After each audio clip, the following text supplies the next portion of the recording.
Souviens-toi bien, je ne veux pas que tu lui parles quand je ne suis pas dans les parages. Oui, papa.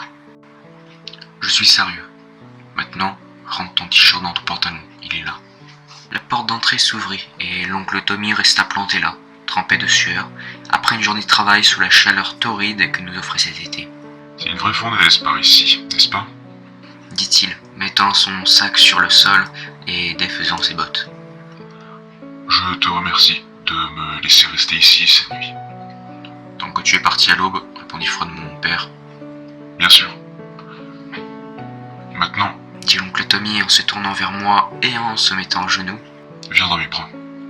Ça fait un moment que je ne t'ai pas vu depuis la dernière fois. J'ai fait quelques pas vers lui, puis je me suis penché pour lui faire un câlin. Son étreinte serrée me rendait mal à l'aise, ce qui me fait échapper un léger gémissement.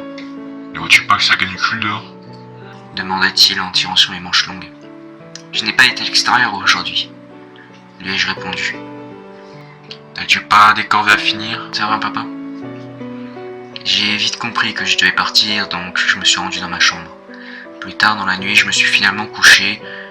Je me suis retourné mille et une fois, incapable de me sentir à l'aise, quand j'ai entendu des bruits de pas dans le couloir à l'extérieur de ma chambre. Après plusieurs longues secondes de silence, la porte s'ouvrit doucement. La silhouette sombre d'un homme entra dans la pièce et la porte se referma.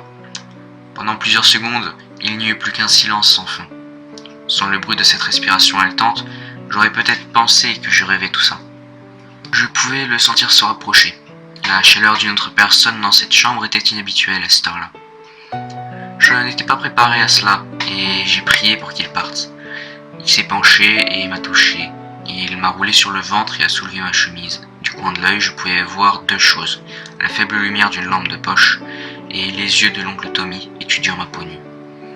Ses doigts rugueux glissaient le long de mon dos. Soudain, il se leva et marcha jusqu'à la porte de ma chambre, puis partit. J'ai encore essayé de m'endormir, puis finalement réussi. Il était parti au moment où je me suis réveillé. Vers midi, le téléphone sonna pendant que mon père était parti. « Bonjour », ai-je dit.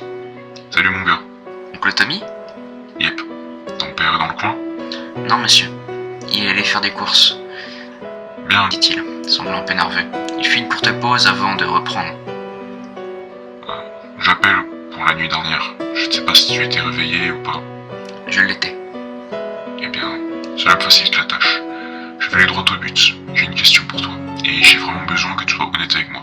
Tu peux faire ça pour moi? Oui, monsieur. Très bien, petit gars. Alors, dis-moi, d'où viennent tous ces bleus sur ton corps?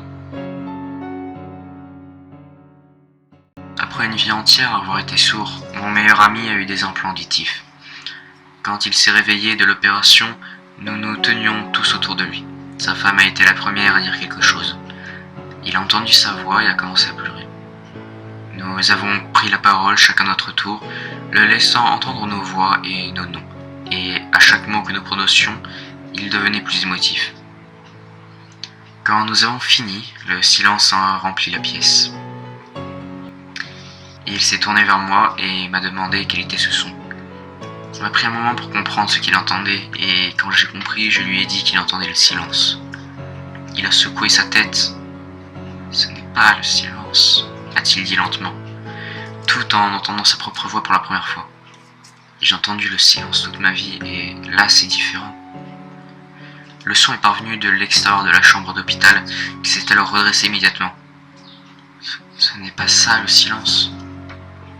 Nous avons tous échangé un regard inquiet à travers la pièce avant que je ne parle. Non, ai-je dit doucement. C'était le son d'une personne qui hurle.